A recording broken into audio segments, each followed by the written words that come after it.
Well, hey everyone, it's Marcus, and welcome to Zooming in the Jungle Room. I'm getting all the way up to Queensland tonight because I'm speaking to Ben, Tom, and Jack from Chavez Cartel, and I'm so freaking excited because I love their music. Boys, how are you tonight?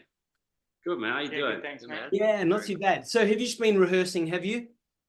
We have. We've got a strip back show coming up in September. We don't usually do strip back shows, but we're just doing a little acoustic gig, so we're preparing for that. It's a bit of a change of pace, yeah. I hope you're going to put Adelaide on the agenda. Well, we're working on it. We've got some stuff to announce, but we can't announce yet. I'm gonna have to pull that one, but yes. You know, are we buying the first ticket? You know that, guys. Cool. Hey, so first of all, I got to say congratulations because that new single, Unfamiliar Boy, is just a banger. It's absolutely incredible. I've been thrashing it ever since I started to hook up this interview with you guys and just obsessed. And because of that, gone right back to the original couple of songs that came out in 2018. And yeah, so you know all those Spotify kind of hits that you've been getting? It's probably because of me mostly. We appreciate it, mate. You know. We need it. So tell me about Unfamiliar Boy. What was the inspiration behind that one?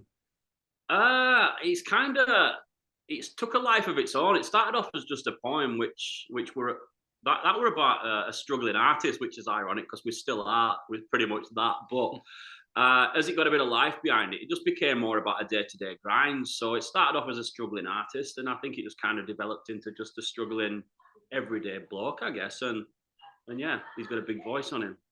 It's just incredible. So obviously Unfamiliar Boy has only just come out. If we go back to 2018 kind of period when you guys formed with your first single that came out in 2018, how do you think musically, do you think you've changed musically from 2018 to, you know, what are we now, 2024? We have absolutely, yeah.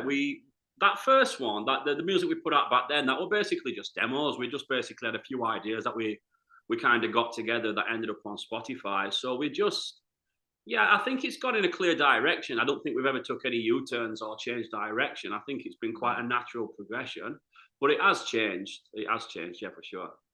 And look, obviously, the music industry's landscape has changed a lot as well. In fact, many artists say there is no music industry anymore as such. But to date, you haven't actually released a full album as yet. It's more so just been, you know, some short play kind of albums, plenty of singles.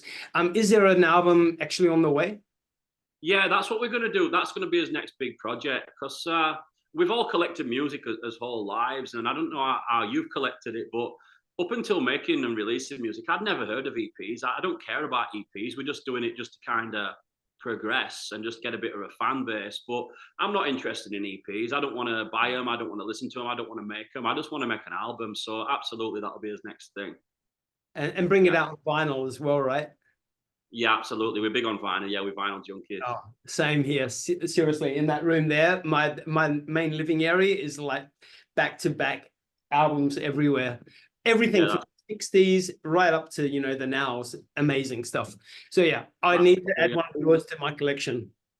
There are some there's some albums that just deserve to be on vinyl, and when we're writing and we're recording, we do kind of keep that in mind. Like I go back to like Velvet Underground a lot. Like Velvet Underground, that's perfect for vinyl. That's vinyl music. Absolutely. And we try to have that in mind when we're making it. We wanna make records that would be good on vinyl. Oh, seriously. You know, one of my favorites is Lou Reed, the Transformer album. Incredible. Yeah, I got that. I got that back home, yeah. Nad. Hey, so let's talk about you guys. Obviously, you know, you're kind of that gritty kind of post-punk kind of vibe. Is that how you like to define yourself, or do you like to not define yourself? It's difficult when you're in it and you're amongst it. It's just an extension of yourself, isn't it? So you're not like, it's not like we're walking around saying, oh, we're post-punks or we're this, we're that. It's just whatever kind of comes out, and then it's up to other people, I guess, to put names on it. But I think that's around the area we're operating in. Yeah, I think it is some kind of post-punk, alt-rock sort of area. So going back to when all three of you were actually younger, each of you, who were you listening to that really inspired your own way? You're going to get three completely different answers here. We'll let Jack. I'm hoping, yeah. Yeah, I started out listening to a lot of classic rock, especially like AC/DC and a lot of Australian pub rock. and then it progressed to like heavy metal, and it just sort of got heavier, and then I sort of went straight back to like the basics and like just began listening to like Johnny Cash and Cat Stevens and all that kind of stuff, and now like I've got all that experience listening to that music. I sort of just morph it all into one, and then like that's just what I play, and that sort of created my musical identity, I'd say. So Yeah, great. Good name she drops there as well. yeah. And I've always like listened to, I mean, as I said, Velvet Underground, Iggy Pop and Stooges, the Doors and Beatles, a bit, and then a bit further on, like Joy Division and a lot of post-punk that era. Yeah. Nirvana, big on Nirvana, love Oasis. I think I just really like simple music by artists that have got their own style. I think if you've got like a signature sound that you can apply to simple songwriting, and that's right up my street, I appreciate it all. And I don't think I listen to much complex stuff or technical stuff. It's all really simple stuff. And yeah, like anything grunge, anything like anything like that. Cool. Yeah, great. And our music's pretty similar too. Like, our music's pretty straightforward. There's nothing too hectic going on. That's all we've worked on down years, really. We've really like zoned in on sound as opposed to anything else, and we've tried to put our stamp on things too.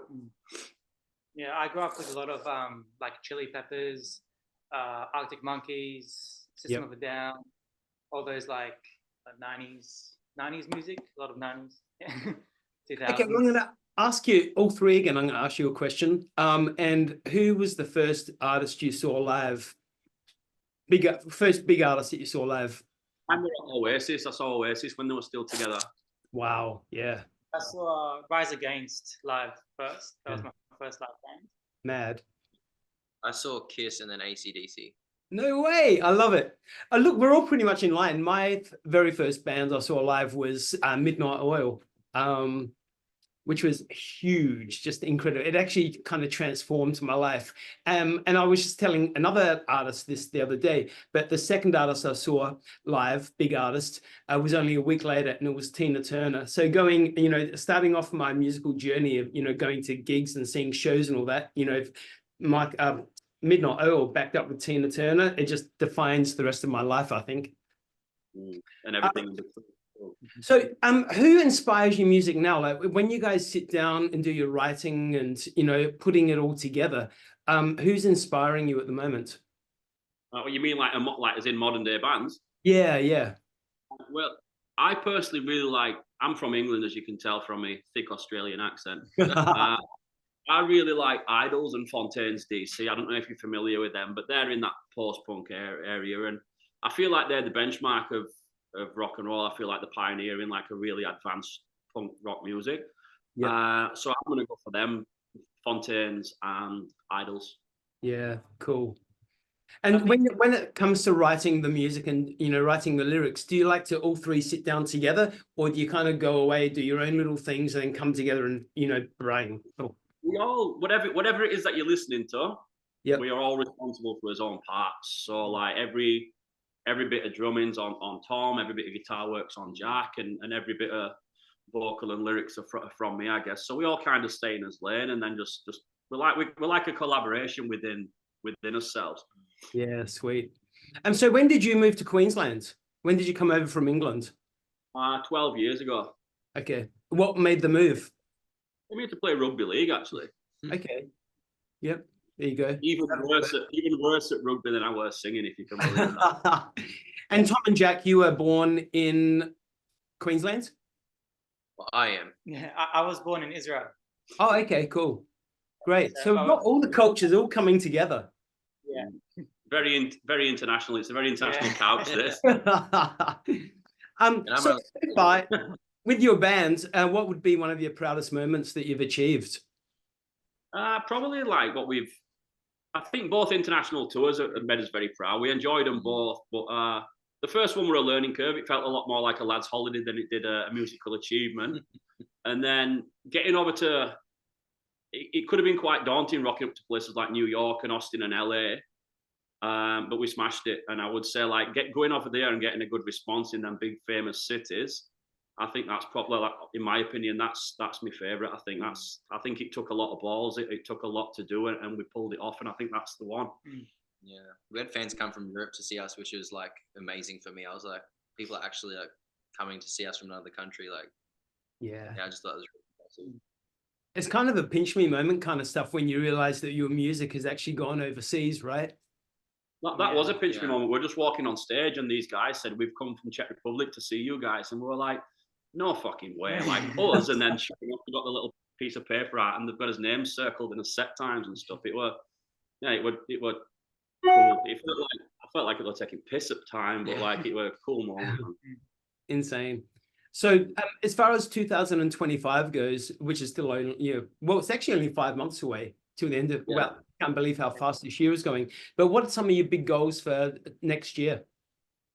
We wanna get back to South by Southwest in Austin. Yep. And after that, we don't really have anything else to do apart from we need to make a full album. That's what we have to do. We shouldn't be looking anywhere else but that. Yeah. That's what we have to do. That's what we want to do. So that's what we'll be focusing on, that first full album. And then fingers crossed, the full Australian tour. Yes, we're actually working on that, and yeah, that's something we're actually working on that too. Yeah, seriously, Adelaide is just going to love you guys so much.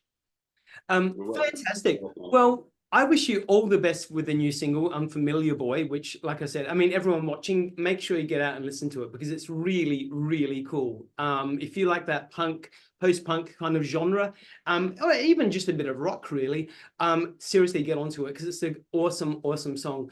I wish you guys all the best. And seriously, when you get to Adelaide, we're going to hang out and just chat music and, you know, do whatever we got to do.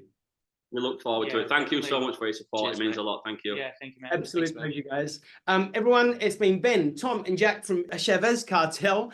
And we'll see you all really soon. Cheers, guys. Bye. See ya. Thank you.